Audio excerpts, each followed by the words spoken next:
Filipinas who have been in a long-distance dating situation with an expat that they've never met. And what so many of them have told me is that they met a foreigner. He could be anywhere, Australia, United States, Canada, wherever. Their only contact has been online. They will say, well, I've been chatting with him online and it could be any length of time. I mean, it's not so big a deal if it's only been 6 months, but some of these women, some of these Filipinas, have been chatting with a guy who has never traveled to the Philippines ever. He's never done really any traveling. And in many cases, he is pre-retirement, so he still needs to work a job. He needs to get vacation time lined up. He needs to save up some money and then, at some point make a stab at getting out to the Philippines to meet her. And so what these Filipinas tell me is they say, well, I've been chatting with this guy for a year, 2 years, 3 years. I just talked to a Vietnamese woman who she's been chatting with a guy for 10 years. Okay, 10 years. They met like on a Facebook type game thing, and they've become good friends. But a lot of Filipinas have told me, well, I've been chatting with this guy, and they already finished out their OFW contract, which is usually, I think, 3 years. And they're back in the Philippines, and they're saying, well, I don't know if I should renew my contract and do another 3 years because this man that I've been chatting with for 2 years is telling me he's going to meet me in the Philippines, but he keeps coming up with, obstacles. And her question is, should I wait on him? I feel like I should be faithful to him because he's my boyfriend. And now, mind you, they've never even met one time. And the guy has never made it to the Philippines. He's never even made it out of his own country. They've been just, they got online at some point, got on the dating site, matched up, started chatting, and it's just been that. It's just been chatting for year after year. And so that's the situation that a lot of Filipinas find themselves in. Now, meanwhile, I get a lot of, again, contact from expats who give me their side of the story. And they say, well, I'm not ready to move to the Philippines. I definitely can't move there full time. But I do want to, at some point, at least visit, and I've been chatting this Filipina for 2 years. And it can get pretty involved. He can say, oh yeah, we'll spend an hour, we'll do Skype, and we'll talk, and this and that. And they're asking me, well, how do I know she's not cheating on me? It's been 2 years, and they're admitting, they're like, well, I don't have the money to go yet, maybe next year.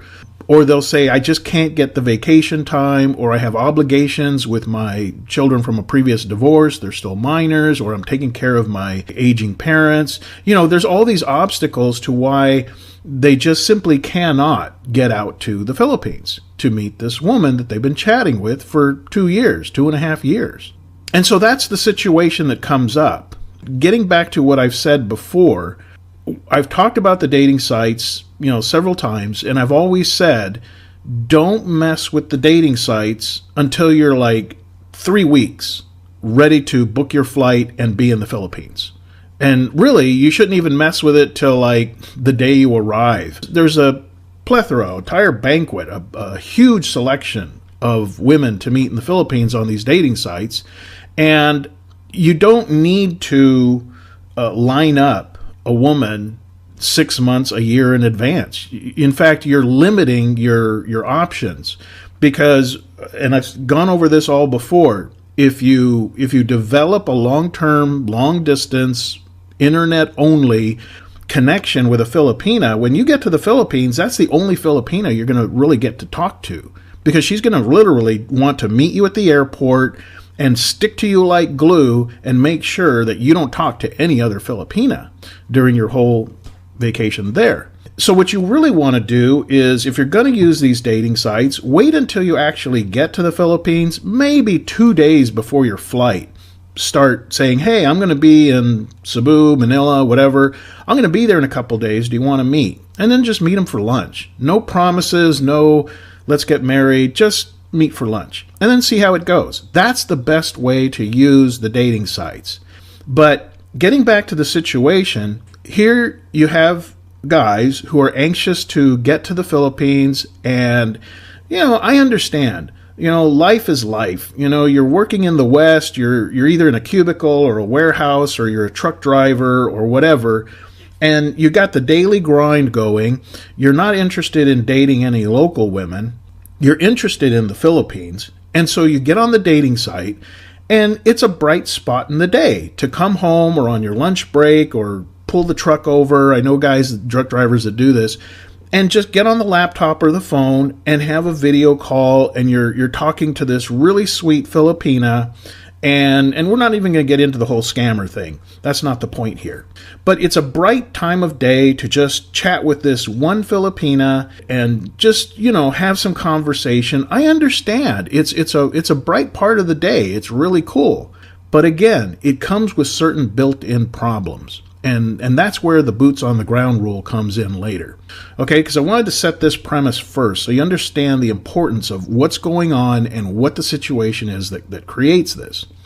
So you've got this situation. You've got Filipinas who are waiting indefinitely for an expat, and she's burning up years of her life. And the sad truth is that some of these women are waiting on a guy who will never show up. They might be a dishwasher. They might be just, some really low-level blue-collar job. They've never traveled before. They're never going to save up the money. Maybe they got as far as getting their passport. But the reality is she's waiting on a guy that's never going to show up. And as I've said before, if two people have never met in person, and they only know each other through the internet, through a dating site, whatever, or they meet on Facebook or whatever, if they have never met in person, at most what you have is a projected feeling about this person. There's only so much you can do through camera. I mean, even in this interface here, I can communicate ideas and I can communicate to a limit, but we really can't build the same rapport as we can if we meet for lunch. And we meet for lunch and we're breaking bread, we're talking, we're joking, we walk down the street, we get a smoothie, then we have a coffee, we hang out. That's a whole other thing than just seeing somebody on a video screen. And the problem is that as these two people, the Filipina and the expat, spend time online, they both make the assumption that they're in a relationship because they do have real feelings. They are getting attached to this person. They do look forward to the next time they're going to talk to them. And they can envision, well, guy, once I get there, we're going to have this great life together. And maybe they will, if he actually gets there. But as I've said before in other videos, and now we're going to get into the hard truth of all this, the first thing is, until you've met in person and spent time with this person, you don't have a relationship. You have a connection, but a connection is not a relationship. You have a connection virtually through the camera and the messages and the photos. But if you take everything about the internet, the texting, the emojis, the photos you send, the videos you send, the Skype time you spend, all wrapped up, it's still a pen pal.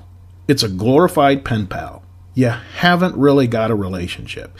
This person is not your girlfriend, and you are not her boyfriend. You can call each other that. You can call, I mean, there's even Filipinas that they haven't even met the guy. They're just chatting with him for 6 months or whatever, and they're already changing their Facebook status and calling him their husband. And they tell all their friends, oh, my foreigner husband, he's going to be here someday. And you can call it what you want. But the reality is, until you've met in person and spent time together in person, and like I've said before, not just honeymoon time where you come for 2 weeks and you go and you island hop and go to nice restaurants and everything's great. I'm talking about spending time with a person and realizing what their personality is like when they're tired, when they're bored, when they're angry, when they're upset, when they're worried. I mean, that's when you learn how a person handles stress, what their real life philosophy is, what their priorities are. You learn that in person. everything that's done online is so easily turned into a facade. It's everything on your best behavior. And so when you're dealing with a Filipina and a Filipina's dealing with an expat online, for that 2 hours, 3 hours, everybody's on their best behavior. And it's easy to do that. Now, either of you could log off, and you don't know 10 minutes after you just got done Skyping with them for 2 hours, they may blow up with a really short fuse temper at their kid or their mother or whoever. And had you seen that in person, it would have told you something about their character. And you're like, I don't really dig people with a short temper, but you're not going to see that. And you're not going to see that unless you're with somebody in person. So again, you can call the connection anything you want. You can call it boyfriend, girlfriend, relationship, all that. But the hard truth is, it's not really a relationship. It really isn't. It's a connection. There's communication going on. There's feelings being conjured up. But it's a pen pal situation. It's a glorified pen pal medium that in the old days used to be just a letter. Nowadays, we got photos and video, but it's still a pen pal situation. So, getting to the boots on the ground hard truth, here's the reality of it all. These people who, let's just say the expat who has been chatting with this Filipina that he's never met, he's never been to the Philippines, never spent any time with her, but they've been chatting for a year and a half or a year, whatever. At that point, again, it's very easily for these conversations to escalate. It starts out with, hi, how are you? Fine. And then it's like, I kind of like you. And then there's the first heart emoji. And then it's like, I really like you. And then it's, I really look forward to talking to you. And then pretty soon somebody says, I love you. And then it's like fish or cut bait. And it's like, do I tell them I love them or not? Do I keep this going? And once that happens, where these two people who have never met in person tell each other that they love each other, then it kind of spirals out of control at that point. Because now it's like, again, it's hard to maintain what's really going on. So you've got this guy who's talking to a Filipina for a year or so, and they've already said they love each other and this and that, I'm going to see you and whatever. Reality is he may not be there for another year or so. Well, it's really not fair to this Filipina for her to be turning away other guys that she could meet right there. Again, boots on the ground. She's got one expat that she's been talking to for a year or so that she's never met. She doesn't know when he's going to show up. But then she goes to the mall, and this expat notices her, comes over to her, and says, hey, how you doing? What's your name? What are you doing this afternoon? Could I get you some lunch? Now, it's unfair to her to expect that she's going to turn away this guy who is 2 feet in front of her, who wants to take her to lunch right now, because she's got a guy that she's been chatting for 2 years, and she's not sure when he's going to show up, if he'll ever show up. She could blow the next 6 years of her life waiting for this guy, for all she knows. So the boots on the ground rule basically says that it's the guy that's there in the Philippines. He's the guy that if he approaches a Filipina who is single, she doesn't have a boyfriend in the Philippines, she's not in a relationship, all she's got going is this pen pal chatting that's been going on for a year with some guy in Australia or UK or whatever. And here's the hard part. Here's the part that some guys really don't want to hear and they don't want to understand. She doesn't owe him anything. She doesn't owe him any loyalty, nothing. Why? Because she's really not his girlfriend. Talking to a woman online does not make her your girlfriend. So when she gets approached by this guy at the mall, I don't blame her to weigh it out and go, well, I got this pen pal I've been chatting with for 6 years. Says he's going to come next year, for sure. And then I got this guy asking me to lunch. My advice is she should go with the guy to have lunch. And if she ends up dating this guy and getting into a real relationship with this guy, she has done nothing wrong. Nothing wrong. Why? Because she's not violating a relationship. There is no relationship. There is no relationship with somebody that you never even met. And I know a lot of people are going to say, oh, you don't understand. We've got such a bond and we talk about everything and we know we're going to be together. Okay, fine. But if she decides to go out with a guy that's already in the Philippines, you really can't cry foul. You really can't. Because if you really want to cement and build a relationship, get on a plane, get in front of her, and start spending time with her. That's when you're beginning a relationship. I've always said, the day you're standing in front of a Filipina, that's the first day of your relationship. All that other Skyping for 2 years, that was all pretext. That was just warm up. The day you're standing in front of her, that's the first day of your relationship. So now let's look at another situation. Let's say that you have gone to the Philippines and you spent 3 glorious weeks with a Filipina and everything went great and you really bonded and you're looking at like a long-term relationship and everything, but you got to go back home and earn some money. Well, now you have the beginnings of a relationship. And this is where it comes down to character. Each of you, now that you've met in person, now that you have shared, really, or at least that's what you should have done, really shared part of your personality, your character, your heart, your intentions, certain promises are made. And one of those promises is exclusivity. A relationship is defined by the exclusivity. When you can look a person in the eye and say, I'm in a relationship with you, you're my girlfriend, and that means I am not going to date any other women. And it means you are not going to date any other guys because we have a thing going. We are now a couple. I'm your boyfriend, you're my girlfriend, and exclusivity is at the core of that. So when you leave, it's with the understanding you're not going to date any other women and she's not going to date any other guys.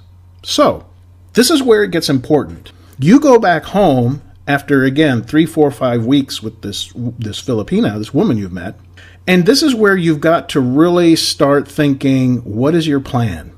What is your plan? And you've got to share that with her. And you've got to tell her, okay, now that we have planted the beginnings of a relationship, what is the plan? How soon are you going to get over there? Or are you going to go back, spend more time to get to know her, spend the year to get to know her, be there, and then make a decision to get married and bring her to your country? Are you going to make plans to move to the Philippines so that you can be together?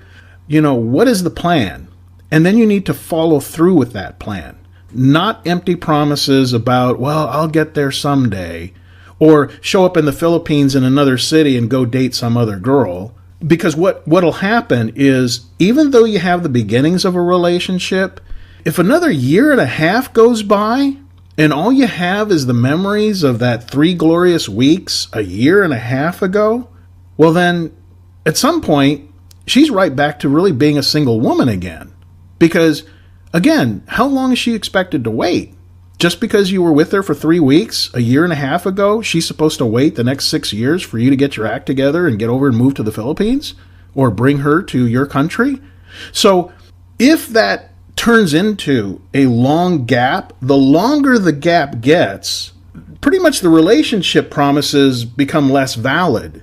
Because now, if it's been 2 years since the first time you met, and now she meets a guy at the mall, again, the relationship commitments made at the beginning, they were never followed up with the commitments of a relationship. Because the whole idea, this is, again, I find just so ironic, is that when a guy says, oh, I've gotten together with this Filipina, and I'm like, so you're in the United States and she's in the Philippines, in what way are you together? You say you got together, but you're not together.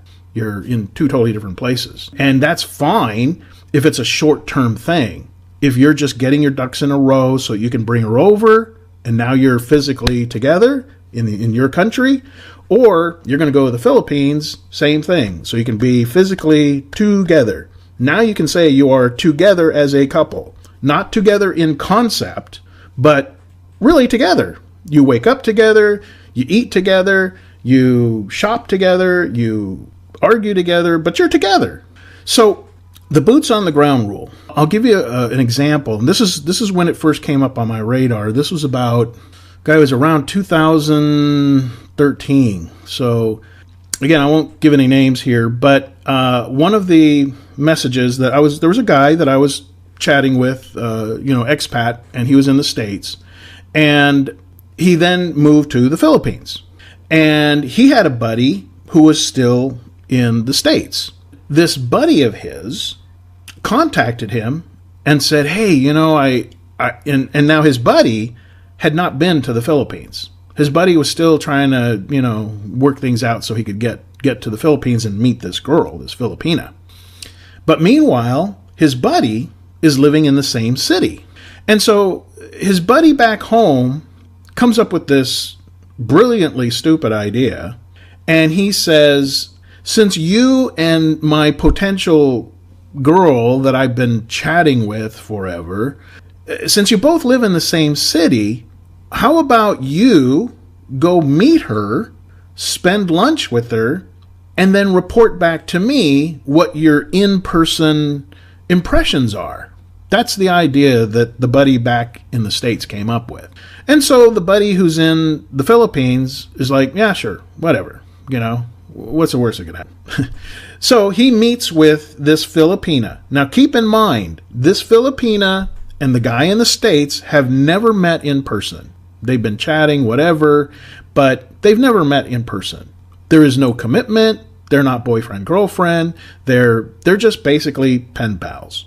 So the guy that's in the Philippines takes her out to lunch, and then he takes her to lunch again the next day, and then takes her to dinner. And he realizes, wow, this Filipina is a wonderful person.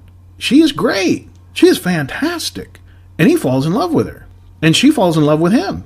And so this goes on for a few weeks, and then he contacts me privately, and he says, here's the situation. He goes, now what do I do? He goes, I've been stalling. I mean, I did tell him that she's a good girl and all this. He goes, but I'm kind of stalling on, I don't know whether to tell him that basically her and we got the ball rolling. We're crazy about each other, and we're pretty much in a relationship now. And he's like, so what do I do? Because I know he's going to get pissed. Because again, all these anticipations and expectations that, the guy back in the States, in his mind, he's thinking, that's my girl. He's already laid claim to her, even though all he's ever done is chatted to her online. So the guy that's in the Philippines came to me and privately asked, well, what do I do? What are my obligations here? What's the bro code here? Do I walk away from a woman I'm now in love with, a woman who is a great woman, a keeper? Do I walk away from that knowing that my buddy may not even show up?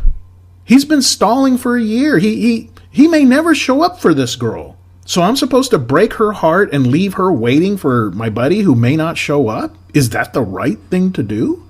And I told him, I said, you don't owe him anything, and she, the most important thing, she doesn't owe him anything. She is not his girlfriend.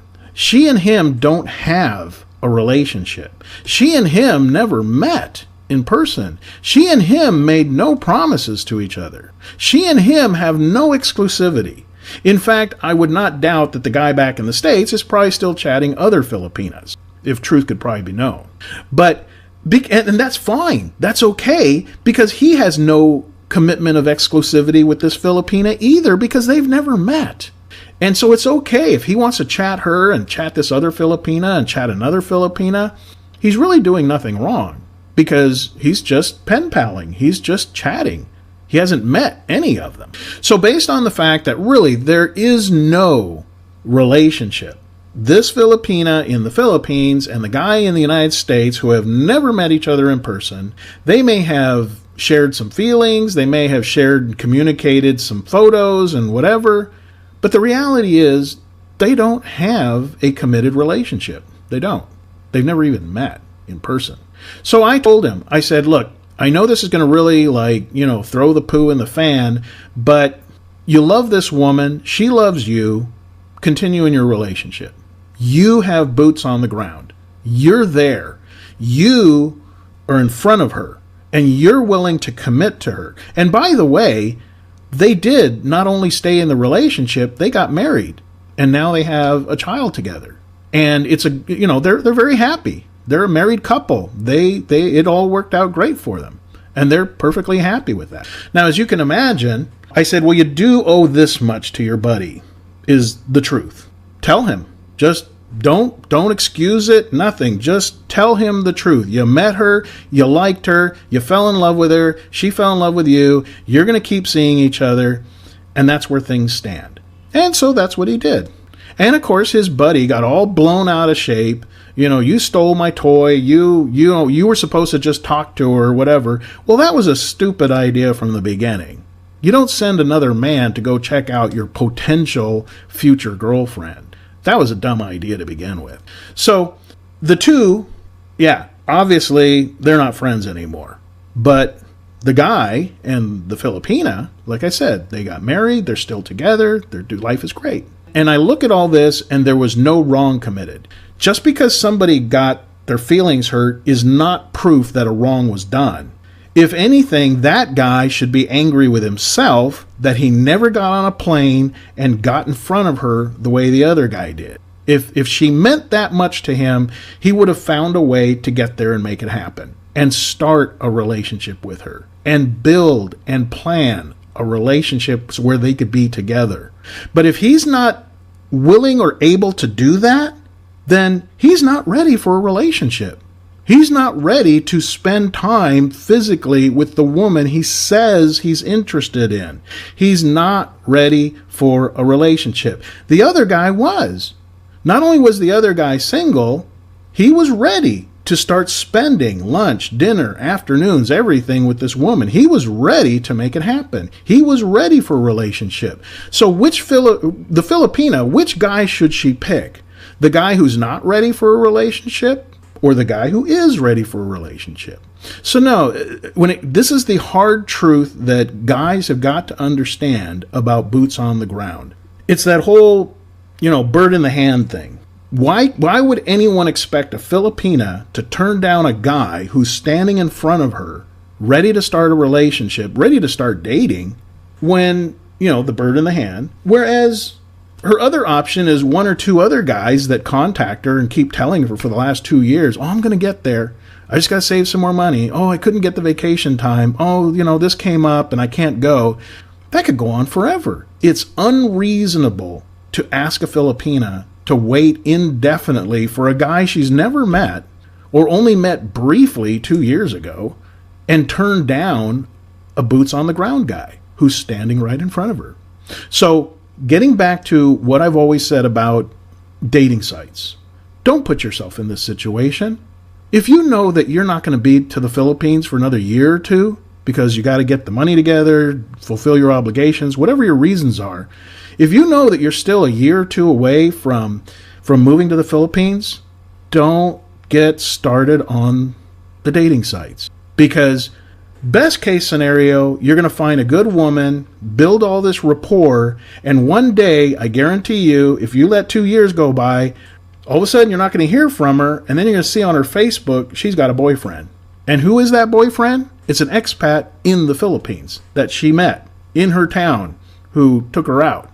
That's the best case scenario. Worst case scenario is you're going to be talking to 3-4 Filipinas and they're going to rip you off. They're going to start they're going to get you all emotionally involved and all this. And the next thing you know, it's like, I can't pay my rent. My electricity got turned off. My mama's in the hospital. The caribou had a motorcycle accident, whatever it is. And they're going to be hitting you up for money. So it's a lose-lose situation if you get on the dating sites and blow your time there talking with girls 2 years away from when you're even going to get on a plane. Don't do it. Don't do it. Don't give yourself the aggravation. Wait until you're like a week away. You've already got your ticket and you're going to land in Manila, whatever. That's a week away from your flight. That's when you get online and you contact a few and you say, hey, I'm landing on such and such date. I need a day or so to settle in, but let's meet for lunch. Let's go to the mall. Let's have some dinner. And they'll meet you. And if it's a bust, if you get there and she's just not your type or whatever, you know what you lost is maybe an hour of your time and $2-3 for lunch. Not months and months of unrealistic, built up anticipations, thinking you're in a relationship when really you're not. You're really not. And I've said before, to guys who have told me, but I see her on the screen and she sends me voice clips and we chat and I know all about what's going on and this and that. And I said, so it's kind of like the same relationship I have with Salma Hayek, the actress. I see her on the screen. I kind of, I follow the tabloids, at least I used to. I know what she's up to. I know what she's doing. And I love her work and I see her interviews. So we're in the same long distance. We've never met, but I find her so attractive. I love seeing her on screen. So basically, you have as much of a relationship with this Filipina as I do with Salma Hayek. Never met, just see each other from a distance through technology. So that's the boots on the ground rule. Don't put yourself in the position where you're going to get heartbroken thinking you have a commitment from a Filipina that you never showed up to see. Don't put yourself in that situation. Just wait until you're ready to actually go to the Philippines.